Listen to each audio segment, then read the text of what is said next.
You're listening to the No Schedule Man podcast with Kevin Bulmer, exploring real stories and lessons learned with a variety of special guests. To learn more about Kevin and to access other episodes of the podcast, please visit noscheduleman.com and connect and contribute at No Schedule Man on Twitter or Instagram and on Facebook, YouTube, and SoundCloud, all /No Schedule Man. Thanks for listening and enjoy the No Schedule Man podcast. I've been known to struggle with reality, not that it is any real mystery. The question today is, why would we care so much about what other people think of us? And how are we allowing that to limit us? That's a question that hits me right between the eyes, and I've been grappling with it on a daily basis the last couple of years. It also confronted today's guest, Susan Kovacs, and it carried a lot of impact with her, especially because that question came out of the mind and the mouth of her daughter.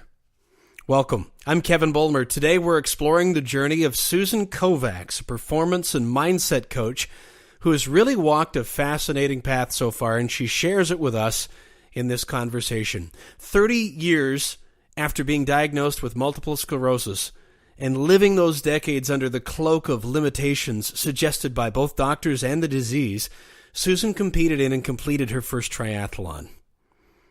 Let me say that again. 3 decades after being diagnosed with MS, she competed and completed a triathlon. Now, as you're going to hear as she describes her story, even deciding to try to do a triathlon, let alone completing one, was an enormous leap, both physically and spiritually for Susan. Anyone who has ever doubted themselves for any reason is going to love this conversation. And the triathlon, trust me, is only part of the story. It's a fun part, but it's only part of a much larger picture. Anyone who's ever listened to an outside influence, be it a parent or a doctor or teacher or coworker, and then labeled themselves as unable to do something from that point forward, will most definitely be able to relate to Susan. And I'm completely confident you're going to find her story incredibly uplifting. There's a lot of great value to take away from Susan's story. Just some of the key elements that stood out to me from our time together include, number one, identity versus authenticity. This is the question from her daughter. And it's about a half hour into the discussion. Susan talked about how she recognized that so much of her identity was wrapped up in being a wife and mother and a people pleaser.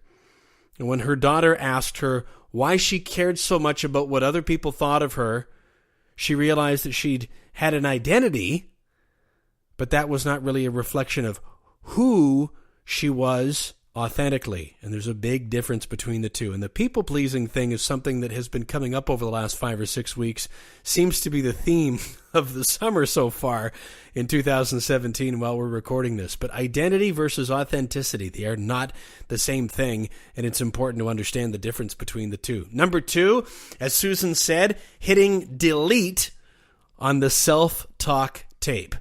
This, once again, is awareness and choice. Choice in terms of what we're saying to ourselves and whether we want to continue to say those things to ourselves or not. And if we want to stop, what we want to say in replacement of that. And that's mindset. Awareness, choice, mindset, they just keep coming up over and over and over again. But I love the way that Susan put it, hitting delete on the self-talk tape. And number 3, focus on the process. I love what Susan shares about this. She mentioned we get caught up in the outcome, but when you can focus on each step of the journey, it will pull you into the present and you'll enjoy it a whole lot more. But if you can actually focus on and honor and enjoy each step in that process, it's easy to understand and to talk about and to pass around memes on social media about this. But when you can really start to live it, that I found is where the magic happens. And when I say I found that, that's not to say that I get this right all the time. No, far from it. But there are times when I realize that I'm just getting lost in the process, and that's where real joy happens. It sounds like it's the same for Susan as well. I'm certain you're going to love this story. Here's the conversation exploring the journey of Susan Kovacs on the No Schedule Man podcast.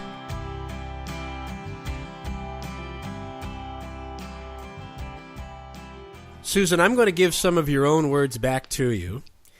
And then what I would really like for you to do is to take me back to where you were and what was going on at the time that you first remembered making this a real part of your journey.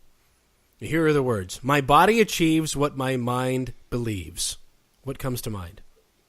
That takes me back to training for a triathlon. And that was my mantra that I had to say over and over and over again to myself every day when I was training, every day when that self-talk started going off in my head that told me I couldn't do this. And that's really what got me through. So, what was your first reaction to a thought like that? Very good question and very interesting, because when I first read that kind of thought, I thought, well, that's a nice thought, but is it really true? Like, do we really, can I make my body do just by believing something in my mind? And then I started really researching it and looking into it and seeing what other people had done. And so I always go back to the 4-minute mile and how that couldn't be done, right? They said it was medically impossible for somebody to run a 4-minute mile. And then as soon as it was done once and people actually believed that it could be done, then all of a sudden people were able to do it. So that for me was just, it just clarified that, what? Our mind really does stop us from achieving a lot of what we can in life because we don't think we're able to. Let's throw this into even more context, Susan, for those who don't know you or don't know part of your story. My body achieves what my mind believes. How much of a stretch of it, or is it, for me to suggest that given your background, you'd actually conditioned yourself the other way in terms of telling yourself that there was a lot that your body could not do and might never do? Yes, exactly. So my journey with that started at the age of 24 when I was diagnosed with multiple sclerosis. And I remember sitting across from the neurologist and him looking at me and telling me that, saying, Susan, I hate to tell you this, but you have multiple sclerosis. And I've got 3 pieces of advice for you. Avoid stress. Don't do anything to exert yourself physically. And if you were planning on having children, don't. Now, remember, this was over 30 years ago now, so I'm sure people are not getting the same advice that I got at the time of my diagnosis. But taking that, then I put limiting beliefs on myself about what I was ever going to be able to accomplish physically. And of course, I didn't know the course of the disease, but I just assumed that there were things that I wasn't going to be able to achieve. And then with the well-meaning advice of doctors along the way as well, telling me that I couldn't achieve certain things. So I spent 30 years believing exactly what you said, that my body was not going to be able to achieve things regardless. And I came to a point in my life where a lot of transition going on, a lot of different things. And for some reason, I honestly don't know what it was that caused me to do this. And I thought, you know what, I'm going to do something for me. And I started working out with a strength coach. And I thought, just basic working out over the course of the time with her. And we got a little bit more serious as I'd been with her for a while. And then she asked me if I'd ever thought about doing a triathlon. And I laughed at her and told her she was crazy and there was no way I could do that. And I don't know what it was, but I left there and I couldn't stop thinking about it because I really wanted to know what it would feel like to cross that finish line. Like, what would that feel like? So that's where I really started looking into the whole thing about, my body can achieve what my mind believes. And so it was, I tell you, internal struggle going on, because on the one hand, it's like, yes, I want to do this, I can do this. And on the other hand, like, are you nuts? You're in your 50s, first off. You have MS, and you've never trained for anything like this before in your life. Like, you're crazy. So the struggle going on, thankfully, I decided that, no, I'm going to give this a try. And regardless, train for it and see what it is that my body can do.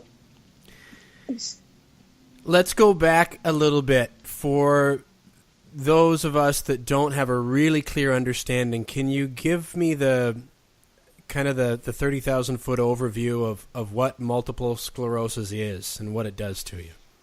Mm-hmm. Well, so it's a disease of the central nervous system where the myelin, there's scarring. And so what happens is that it's a very varied disease. So everybody has a different progression, and there's different things, different symptoms that can come up. There's different progressions of the disease. So there's relapsing and remitting. There's progressive. So in my case, I have attacks, and then I go into basically remission where I'm fine and I have very little residual disability after an attack. But some of the things there's fatigue, there's, numbness and tingling and loss of balance. And there's vision issues. There's so many different ways that it can affect different people. And I've been extremely lucky. I really have been with the course that the disease has taken for me. But as I said, that whole thing about, don't exert yourself physically was always in the back of my mind. That if I did that, I was going to make things worse. So, that was sort of what was holding me back through my whole life. What then made you decide that working with that strength coach initially was something that you needed to try? So going back to that time, I had been in a relationship for almost 28 years, married for almost 24 to the man. We had separated, was living on my own for the very first time in my life. And as I had said, I was in my 50s, and I needed to do something for me. And I think in the back of my mind, I always realized that maybe I could do more there than I thought I could. And as I said, I wasn't thinking that this was going to turn into anything, that I was going to be any serious person when it came to working out. I just wanted something that I could feel that I was doing for me. So, and I happened to, it was, again, odd how these people come into your life at different times. This woman happened to reach out to me from a totally different area. And then we started talking, and I found out what she did, and that was sort of how it came about. I'm really interested in this, and maybe I'm overplaying it in my mind, Susan, so you can tell me if you think that I am. It's been my experience that when you get something into your mind, even if you don't know that it's there as part of your operating system of something that you are telling yourself, whether you're aware of it or not, that you can or cannot do. When something is there for a quarter century that you've just lived on the idea of this is something not only that I cannot do, but I was told and have believed I shouldn't do. Mm-hmm. And then your intuition is telling you need to do something for yourself.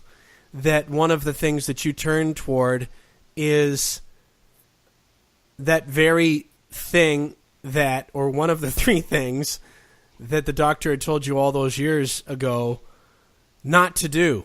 And I'm not really forming this into a question, but it's I'm guessing that you're getting sort of what I'm getting at here, that yes, sort of going right into the eye of the hurricane, aren't you? Yeah. And it's interesting because as you were saying that, I realized, so there were three pieces of advice, and one was avoid stress. Well, we know how that works for us. The other one was do not have children. And I didn't follow that advice. And, we had a daughter, and I was fine, and it was wonderful, and she's the most amazing young woman in the world. And so maybe that was part of my realization as well, was that, I was told I couldn't do that, and I did it, and look where, we are with her. So I'm thinking that I was, sort of questioning the beliefs that I did have about myself when it came to things like that. And I did, trust me, Kevin, reading and looking into this and the whole mindset thing and, like you say, changing that operating system that's in your brain. I call, it's like hitting delete, that self-talk tape that just keeps playing that you can't do something. And for me, it was literally, I came down to, because I, like I said, had that struggle going on, and it came down to, making that decision, because I couldn't stand that back and forth anymore. So I made the decision. And once I made that decision that I was moving forward with it, that was it. I love that analogy, hitting delete on the self-talk tape. I've been trying to record over it. So I'm thinking about like when you used to tape over the tabs on the cassette tapes or the old VCR things. Yes. And then you try to record a new program or song over it, but every now and then the old thing would maybe bleed through. Self-talk has been kind of like that for me, but if you've been able to just hit delete, more's the better. But it's interesting though, isn't it, that you could go through something and then be able to actually refer back to yourself. So in your case, having your daughter, to be able to draw strength from your own experience and climb the next mountain. I think that's fascinating. Yeah, it is an interesting way of looking at it. And I think that, my story is my story. And I'll say right now too, I mean, my MS diagnosis was a gift. So if it weren't for that, I wouldn't be where I am today. I wouldn't have lived the journey that I've lived, which I'm extremely grateful for. We all have obstacles and adversity that we're going to face in our life. So, and there are people that are dealing with challenges and adversity that is way worse than I've ever had to deal with in my life. And being able to overcome that and move forward and, not become bitter about it and things like that, I think is something that's so important, because none of us are immune to it. I want to come back to the triathlon, and specifically I want to come back to the point that we were just discussing a few moments ago of that first strength coach making the suggestion. But we are going to come back to that. So in case I forget and I get excited about something else that comes up here in the next few minutes, I'm mentioning this now, so hopefully you can remind me. Okay. Yeah, how's that for a lousy interviewer? Can you remind me of what I would like to ask later on? But but what I would like to do is give, again, a little bit more context and background to coming back to that moment and telling the story from that point on. And I'd like to do that by, if we can go, again, when you're in your mid-20s and you're diagnosed with MS, and some of these ideas start to build themselves into your mind. Now, at that point, you've had almost a quarter century of your life where you've had all the other experiences that you've had and the things that you wanted to do and the things that you've done. What else at that time, Susan, was going on in your life personally and professionally? At that time, actually, my future husband and I had been dating for about 8 months when I received the diagnosis. So that was, getting the diagnosis was, A, how do I tell my mom and dad, which was, how do you do that to your parents? And then B, telling my boyfriend, right? We're young. We've got, we just started dating, active lifestyle, and then, sorry, I just lost my train of thought on the other part of that. And professionally, I was working as an esthetician. So doing makeup, which was sort of my passion at the time, doing makeup, facials, manicures, pedicures, things like that. So I ended up having to leave that career because it wasn't something the fine motor control I didn't have at the time. So I left that. Took some time off, and interestingly enough, through the government, was able to take some aptitude testing and things like that to see sort of where I could go with my career. And I remember sitting with this woman after doing all the testing, and she had kind of said to me, I think that, college might be a great option for you. Really don't think, university would be good for you. I don't think that that's something that you could handle or, manage or something like that. And I remember I was pretty feisty when I was younger. And I remember at the time thinking like, oh yeah, I'll show you. So even though I'd had the diagnosis, had no idea what the future was going to hold, at that point I was like, no, you're not going to tell me I can't go to university. And again, it wasn't a physical thing, but it was just I can do this. Don't tell me I can't do that. So at that point, the limiting beliefs hadn't completely squashed me. So I did go off to university, did it part-time, did not have a full course load, did it part-time, and then came out of university and started working for one of the major banks.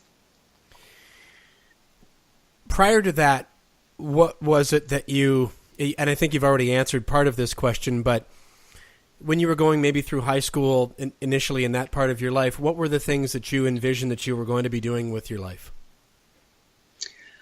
Oh, wow. So for me, sort of physical fitness was always an important thing, something that I always wanted to do. I assumed, I think like everybody at that age, that I was going to have, I wanted a great career.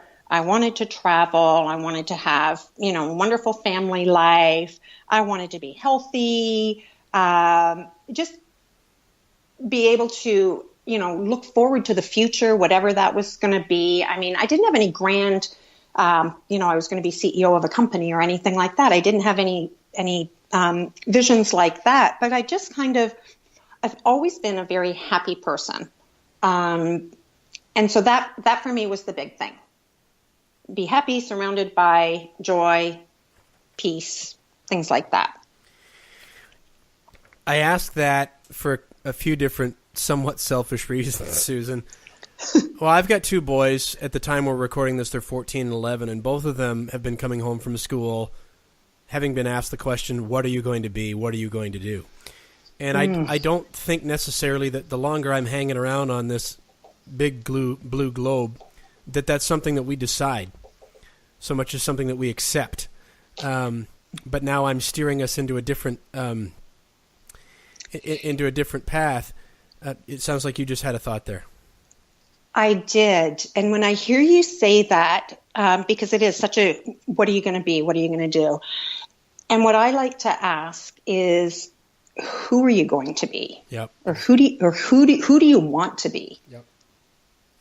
So I think the who really is more important than the what when it comes to figuring out sort of our path in life. You just delivered the last line of one of my speeches, Susan. Did you see that at Mo Mondays there a month ago?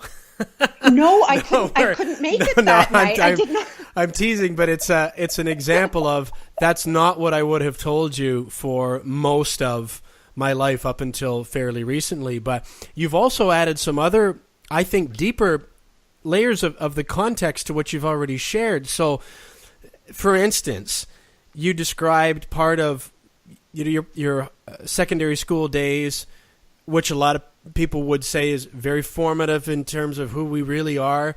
Physical fitness is something that you mentioned as part of that. One of the things that you mentioned about at the time when you received your MS diagnosis and how do I tell my mom and dad and how do I tell my boyfriend of the time, you mentioned that you were having a very active lifestyle. So I hear you say those things and I'm thinking, boy, when you got that diagnosis and that doctor told you no physical exertion, that really must have felt like a huge hammer falling on your spirit. Mm-hmm. Exactly. I had grown up, my dad was extremely physically fit and, cross-country skied and, we water skied at the cottage and cross-country skied in the winter. We did, as a family, a lot of different things. And, growing up, there was always that thing that being healthy, leads to a longer, healthier life, or, being fit and active leads to a longer, healthier life.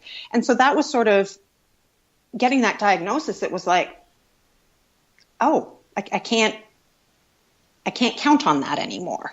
Right. So, I could still walk and it's not like I couldn't do anything. But I certainly didn't do anything to exert myself, to push myself to that limit where it was, how far can I go?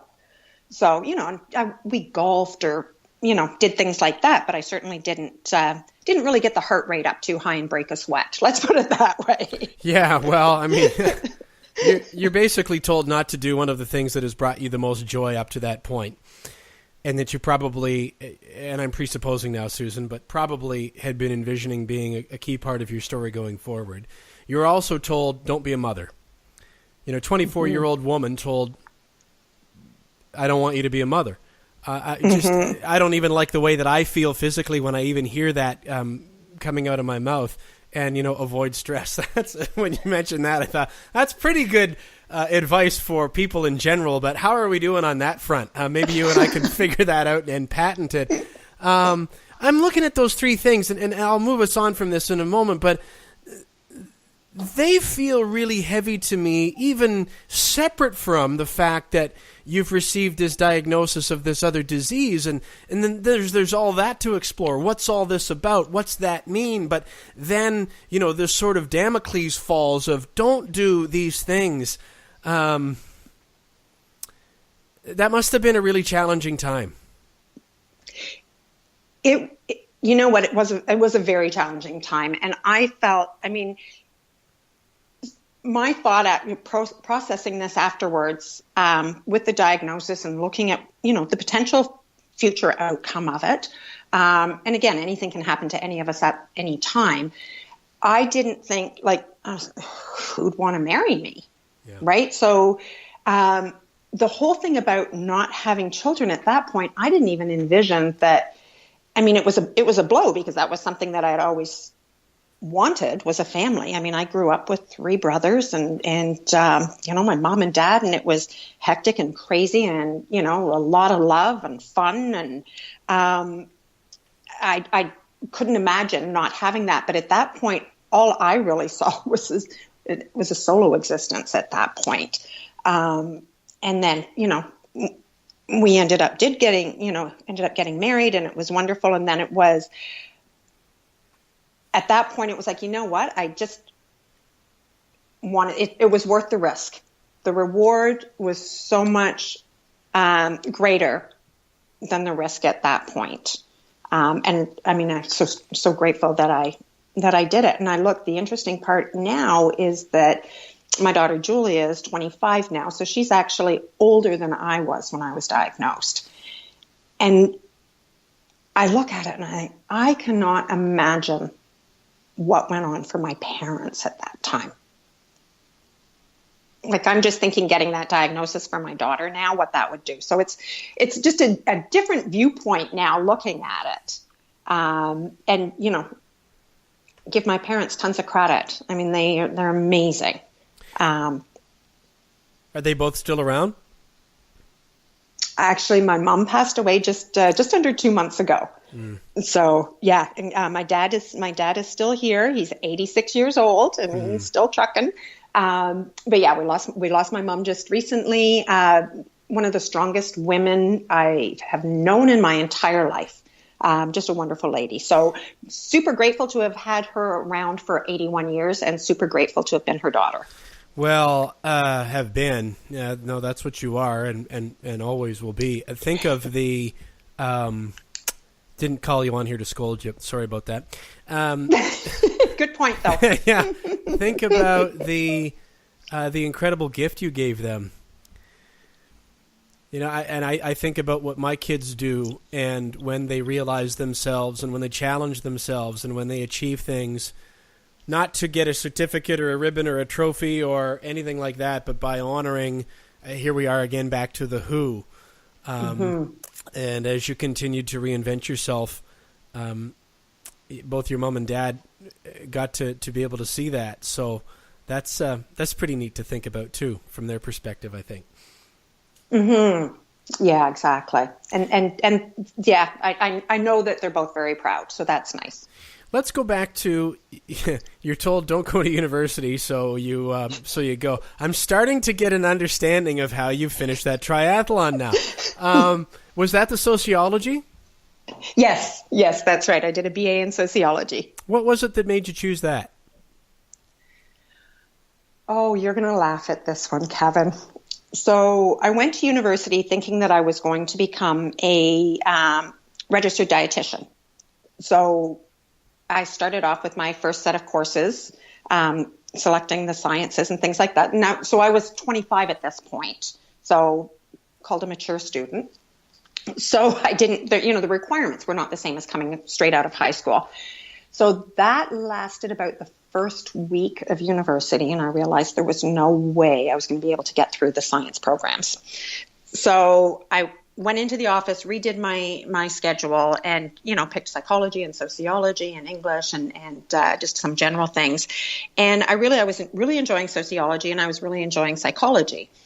So I didn't know which to choose. So I decided that whichever was my highest grade at the end of the semester was going to be my major. A silly way to figure it out, but that's what happened. It's interesting how those things happen. You could maybe argue that sociology is kind of a broad term that has a lot of other different things under that umbrella, but it somewhat foreshadows what was to come later in your future. But that's a matter of opinion, and I'm getting ahead of myself. Take me then. Let's fill in a little bit of what I've left blank between that time in university and your initial diagnosis, and getting up to deciding to embark upon some strength training. And that's forgive me, that's an almost 3-decade window I'm asking you to give to me in a sentence or two, but go ahead and give it a shot. Take as long as you want maybe to describe what the journey was like, the time that you were married, and maybe how things were professionally, just to give us an idea of sort of who Susan Kovacs was and how you landed at what it ended up being at the end of your marriage in your 50s. Yeah. So let's see, started off, so I was working for a major bank. We were in the sort of GTA area. I grew up in the Toronto area, so we stayed around there for most of for the early part of our marriage, and typical, well, not typical. So got married, lived in Hamilton, and I worked in downtown Toronto, so I would commute back and forth. And then we moved to Oakville. So I stayed with the bank for up until Julia was born, actually, and then I took 3 years off. So, typical young family. We were mortgage, one car, trying to make ends meet. But, certainly focused on raising our daughter and providing her with a nice, wonderful home to live in. So I did go back to work, back to a different bank. So sort of worked through basically customer service and things like that in different banks. And then we ended up moving to London in 2001 when my husband was transferred here. And that was it was a big move because I didn't know London that well. My husband grew up fairly close to here, so he was more familiar with the city. But we had one set of friends here that we knew from the Toronto area, but that was it.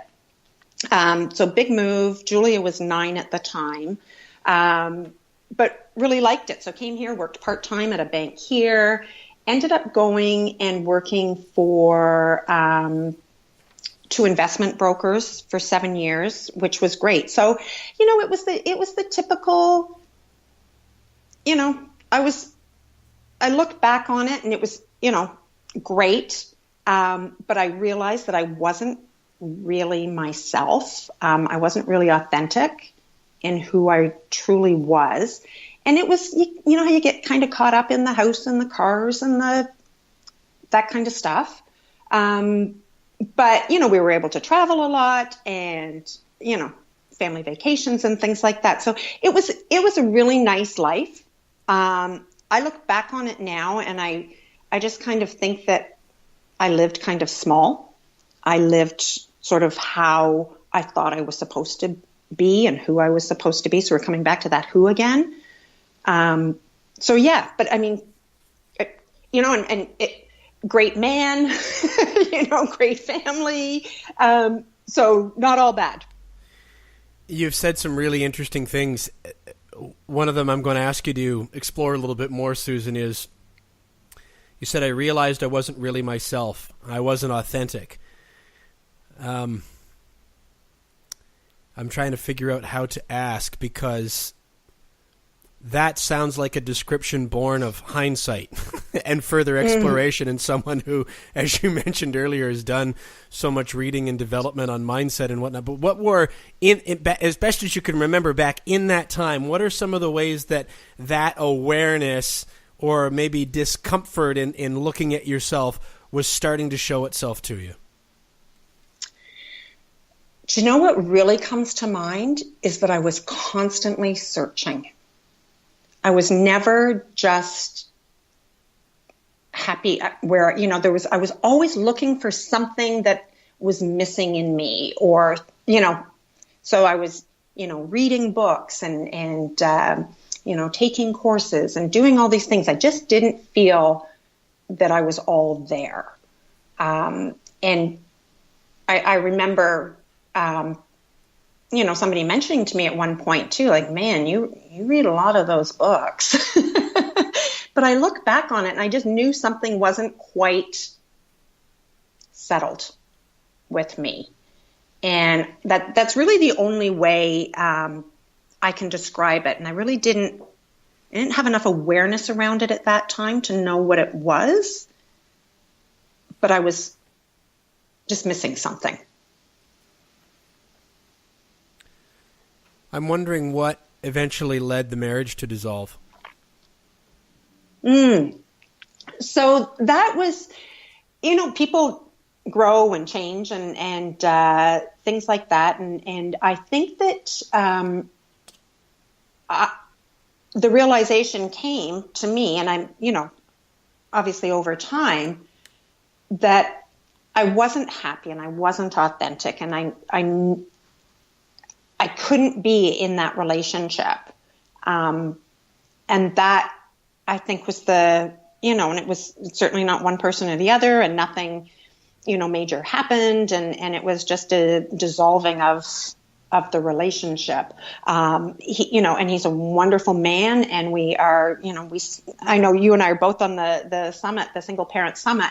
And so we have a wonderful relationship going forward. Our daughter was married, and that was a wonderful experience for us jointly. And, with my mom's passing, he was a part of that. And he's a wonderful man. I just realized, and I think we both realized at that point, that it just wasn't working, definitely for me anyway.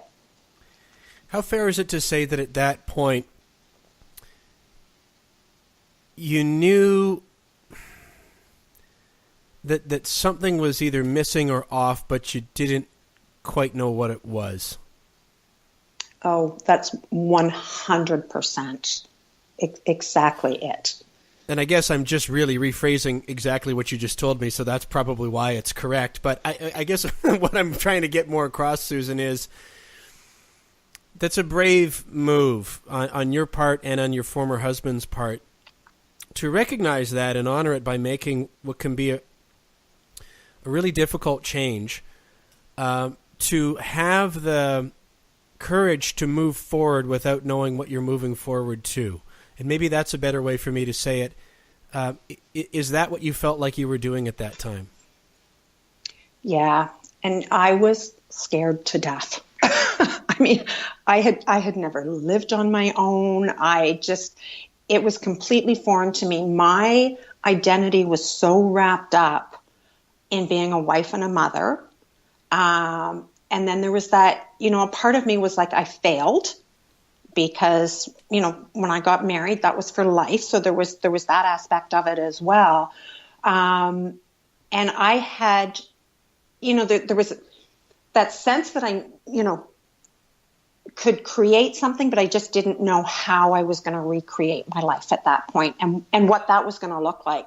So, I mean, there was a lot of soul searching going on, and a lot of, just, again, back to that, who do I want to be? Not so much what, but who, so that I knew that, it's that self-awareness. It's like,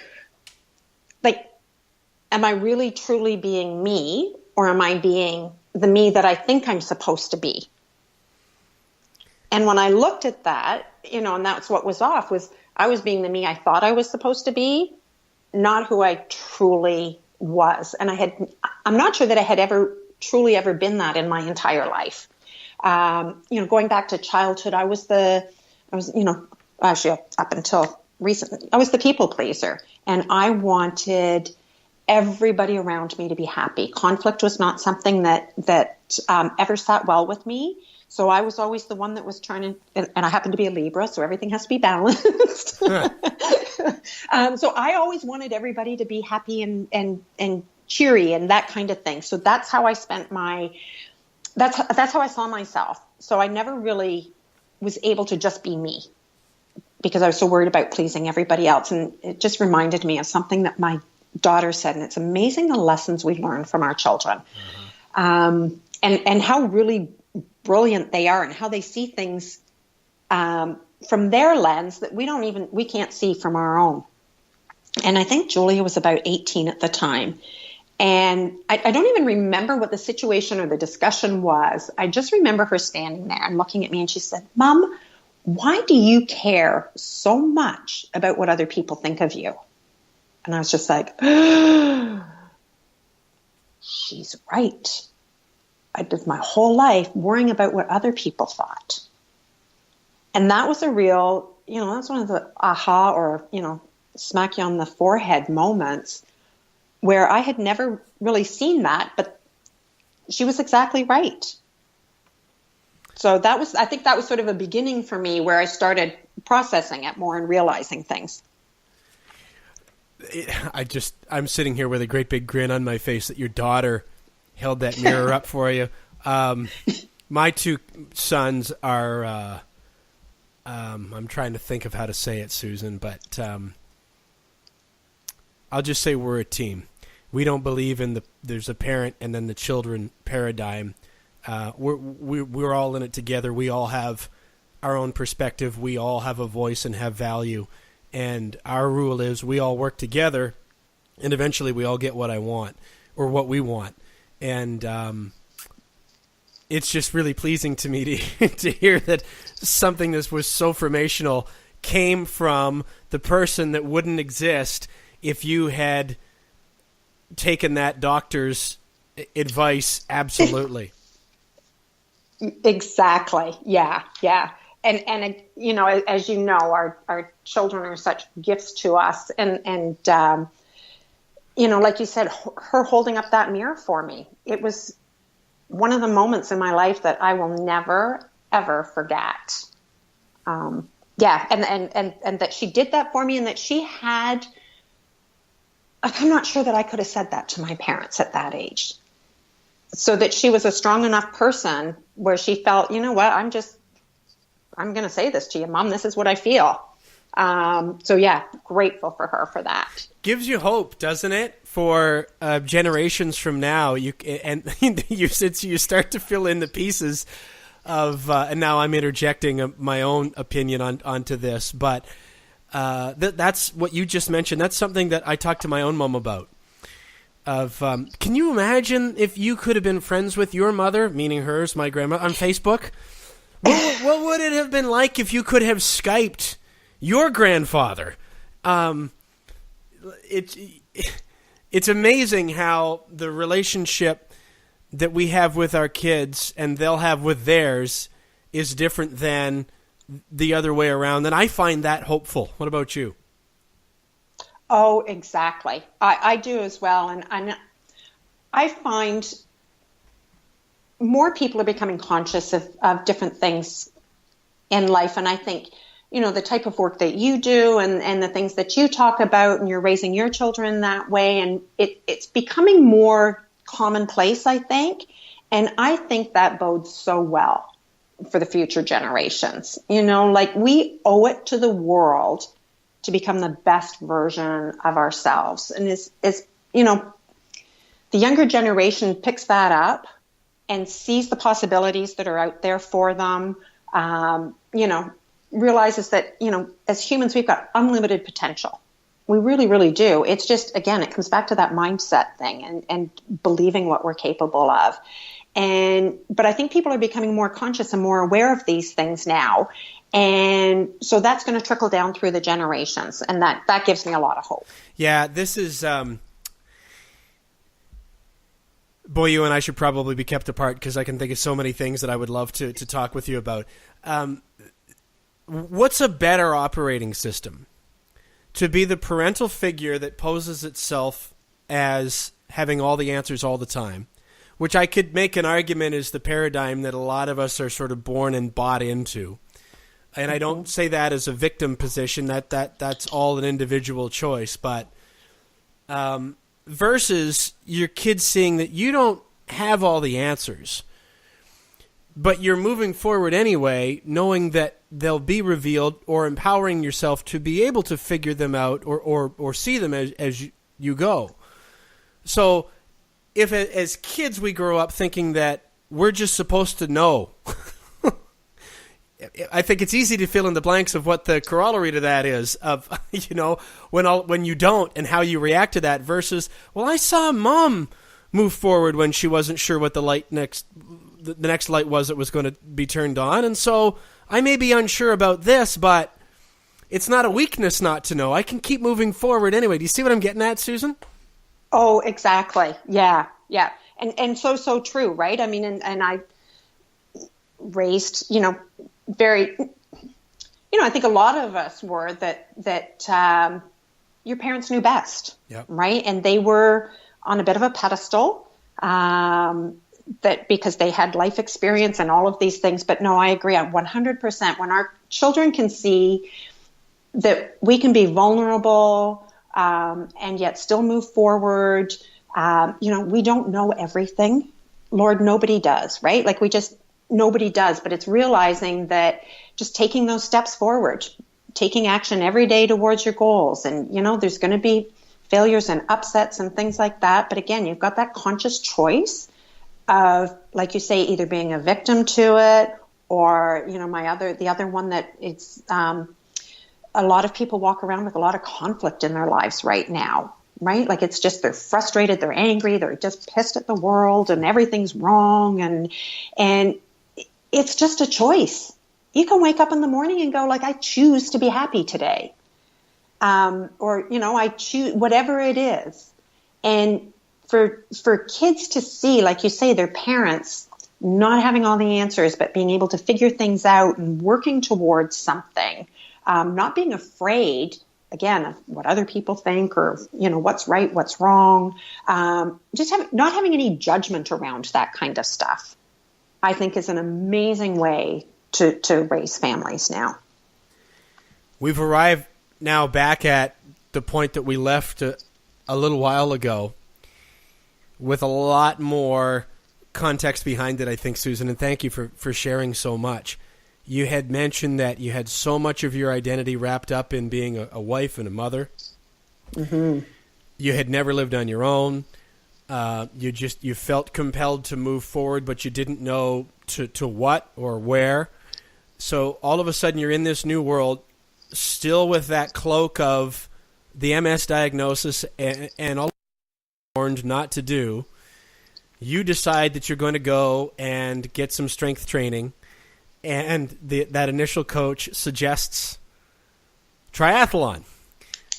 Now, you gave a little bit about this already, but take us back more even into that moment. What are some of the questions and thoughts that immediately came into your mind when you went away from that initial conversation about doing a triathlon? She was crazy. It was just that there's no way I can do that. I don't even know where to start. I haven't been on a bike. There were all these things. I almost just, there were just it was so preposterous to me is what it was. It was just like the craziest thing I had ever heard, for me to even think about doing. So, but then as I said, I couldn't stop thinking about it. So yeah, it was, and I am so grateful to her. She's a wonderful lady. And so grateful to her for seeing, maybe some little bit of potential there that I never saw in myself. So yeah, it was quite the time. Tell me then, what do you remember being the first thing that you did to, I'll say, acknowledge the possibility that it might be able to happen, getting away from what you said, I couldn't stop thinking about it, but to actually take that first step, even if, Susan, you were still like, I don't know, this is preposterous, but let's do this. What was the this? This was, quite honestly, the first thing I did was start looking at mindset stuff. Really? And yeah, I started. So that's my go-to. My go-to is reading and research. So then because I could hear those tapes going in my head, and I'm thinking, okay, if this is ever going to be a possibility, what would I have to do to make it a possibility? So that was sort of the first thing that really got me going, was reading and researching and figuring out whether or not it was something that I actually could potentially do. And for me, I mean, it was, so we get caught up in that final outcome, right? That final result. And for me, I really looked at enjoying the process of it. So the day by day. So not even looking at the end goal so much as, what do I need to do today? And, how am I feeling today? And just do what I can to the best of my ability that day. And just enjoying the whole process rather than being so focused on what that outcome was at the end. Because, I mean, we can't control results, right? Like we don't always have control over everything. So all we can control is, what we're doing every day in the process that we're in and how we're feeling about that process. So I think that's really important when it comes to any kind of performance, whether it be an athlete or a speaker or whatever it is. There's, focus on the process of it, where you're going, rather than being so consumed with the end result, because then you're going to get there. And if it doesn't work out exactly the way you wanted it to, then you've not enjoyed getting there. So there's nothing for you to, it's harder for you to look back, at least. So my whole thing is, if it doesn't work out, did I enjoy getting there, and what lessons have I learned? So I think that's sort of, yeah. Tell me about the process then, Susan, specifically let's get into the physical training. I'm going to assume that you well, yeah, okay, you're laughing, so I'm glad I asked. That you've done the mindset work, you continued to, went into your reading. Somehow you satisfied yourself to, I don't know what, take the first step on a treadmill, call up the coach and say, what do we do first? Take me through what it was like to finally start training and go through that process. Yeah, it was an interesting thing. I swam a little bit in high school, but I hadn't been in a pool. Like I said, I hadn't even been on a bike in years. So, getting on a bike the first time, I was afraid I was going to fall over. So the process was working. So the strength coach has a lot of experience. She was fantastic. So she sort of got me started on, sort of a basic plan. You need to be in the pool X number of times a week, and you need to run, and you need to be on your bike, and you need to be in the gym. And like, trust me, we started off small, like that. We're not talking distances here. So from there, back to my research, then it's buying books on triathlons and what do I need to do, and training schedules and things like that. And then for me, and so one of the things that I talk a lot about is sort of like, there's 3 T's that I focus on when I'm working and talking about success and things like that. And one of the T's is your team. So I went out and found an online coach to work with, so that training schedules would come out and things like that. And then I'd have some accountability. So that was it. I mean, it was getting into the pool. It was getting on the bike. It was, going for very short, brief runs, but it was just doing it and then working it up from there. What was it like for you when you realized at various points along the way that you were doing it and that your endurance was actually physically beginning to increase. Yeah. Do you know what? So having the endurance increase and things like that, and the one thing, so you think about all the, you think about the stronger, muscles or, feeling fit or whatever. For me, the things that I got out of that were a sense of achievement, pride, sort of like a fearlessness that I can try different things, and I didn't hold myself back. I can push myself on different issues and different things. Those were the things that I took away the most out of that process. Not, the physical aspects of it that, I would have thought that I would have been focused on, so that was really, it was those internal things, a sense of confidence that was coming from that I had never had before. And really a feeling that just I could actually accomplish something. And we all can. So and now I know this, but at the time, we can all accomplish things if we, set our mind to it and work towards it. And like I said before, we have unlimited potential, but we just let stuff stop us. And there's that fear as well, right?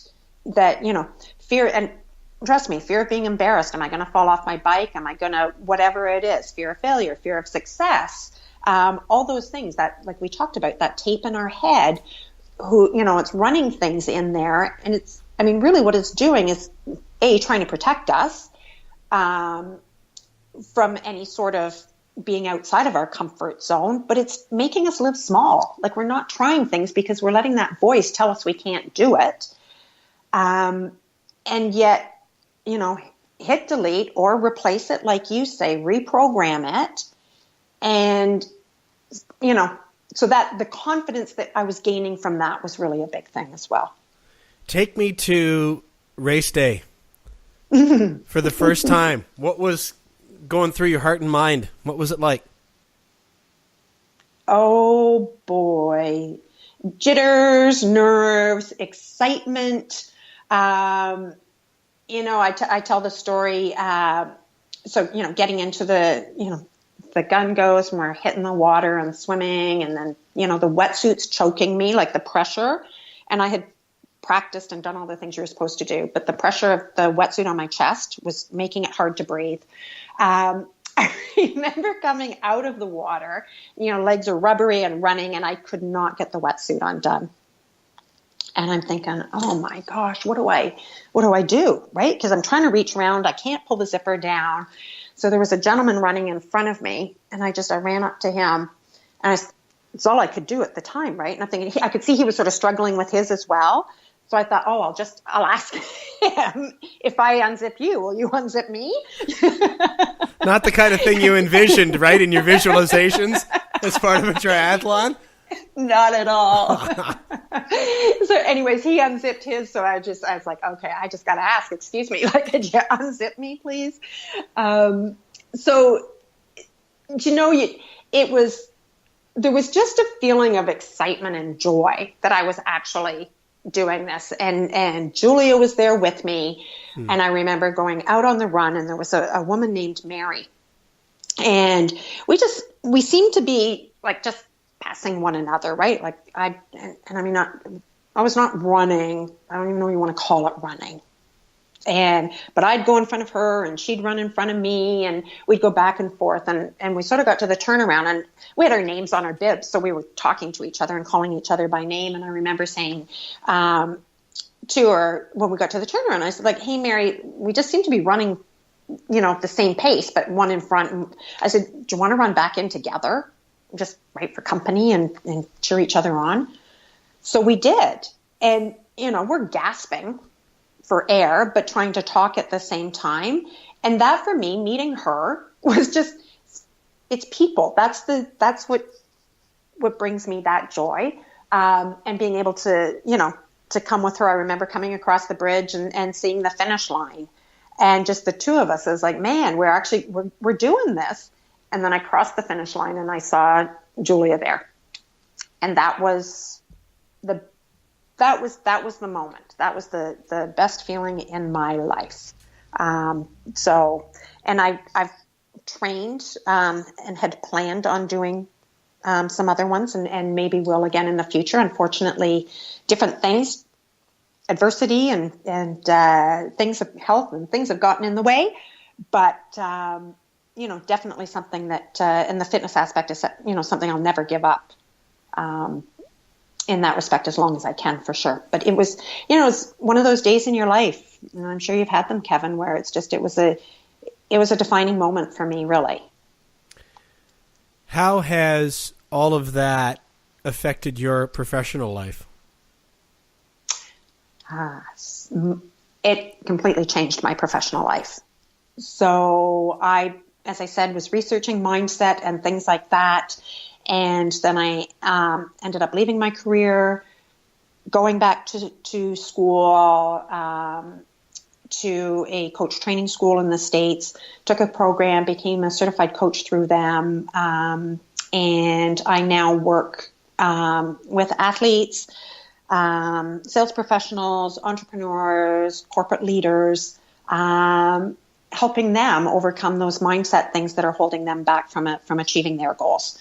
So it's really literally been a game changer for me. This is a bit of an unfair question, but I'm going to ask it because it requires some imagination. It's unfair because it would be impossible to actually do. So far as we know, maybe that's a mindset thing. It's a limiting belief. I shouldn't say that. Yeah. But I'll ask you the question, and then you can tell me whether you think it is or not. But if the 2017 version of Susan that is sharing her time with me right now could go back and talk to that 24-year-old a short time after the diagnosis and being told all those things not to do, and even later on after that of just feeling a little bit lost and unsure of who she was, what do you think that you would say to her? One of the first things that I would say would definitely be, don't let anyone, and for me in that case, mostly myself, but don't let anyone limit your possibilities. I think that was the biggest lesson for me, was that, people can be limited from, those limiting beliefs, like you say, and it can come from anywhere. And it's just, don't allow that to set the bar for your life. Because again, we've got our life here. I think it's crucial that we all share whatever unique gifts that we have and share those with the world. It doesn't do any of us any good to not live to our full potential, and it doesn't do the world any good if we don't live to our full potential. So I think that's probably the biggest one back at that moment. And then I think going through the years, again, I think it would come back to that lesson from Julia, which was really don't worry so much about what other people are thinking. Don't, because they're probably not thinking about you anyways. But don't live your life based on, what you think you're supposed to do. Just, again, it's funny, Kevin, we come back to that. Who do you want to be? And I think that's the key lesson that I took away from my life experience. Susan, we have covered a lot of ground over the last 60 minutes or so, and I'm sensing that there will be much more ground for us to cover together. I certainly hope so, because you've touched on and shared so much that I really look forward to having more conversations with you on those and many more things. But you've been very kind to share much of yourself and your journey with me and anyone listening, and I feel very grateful that our paths have crossed and look forward to continuing the friendship from here. But thank you so very much for this time. Well, thank you so much, Kevin. It's been an absolute pleasure, and I do look forward to continuing some conversations with you.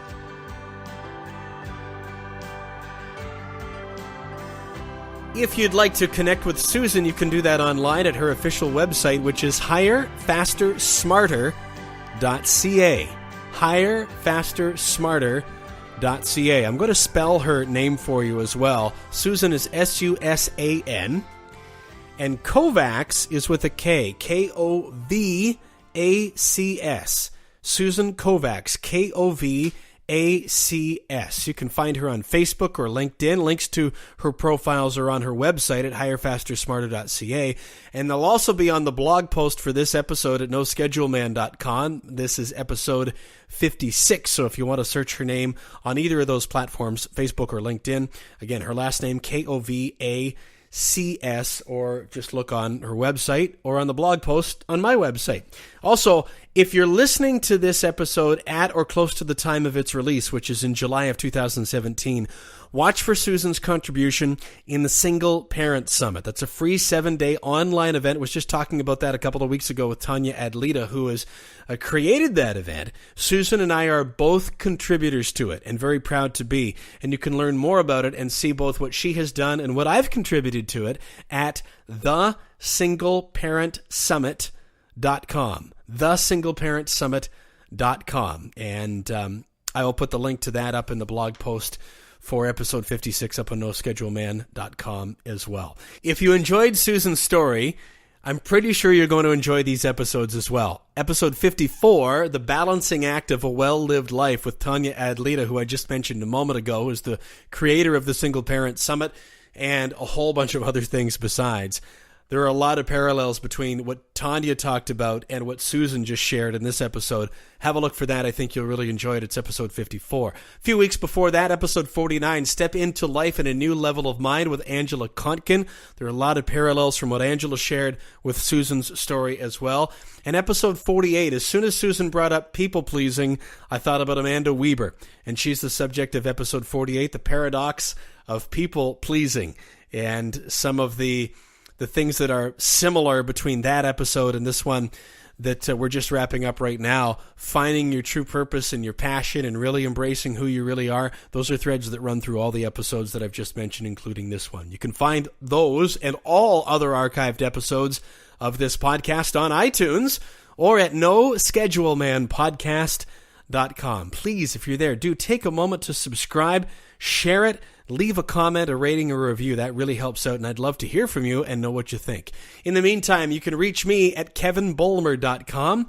NoScheduleMan.com will take you to the same place. All my social media channel links are up there, and you can hop on and follow me and interact with me on any one of those, Facebook, Instagram, Twitter. I'd love to hear from you. The sign up for my email list is there as well, and I do really encourage you to reach out. I'd love to hear from you and add your voice to mine. So I'm not just broadcasting. I want to receive as well and learn from your journey, just as we're learning from those that join us on this podcast. Hey, thanks again for taking some time to listen and to share part of your day with me. I'm grateful. I do hope to have you back with me next week as we explore another journey on the No Schedule Man podcast. Just a little deja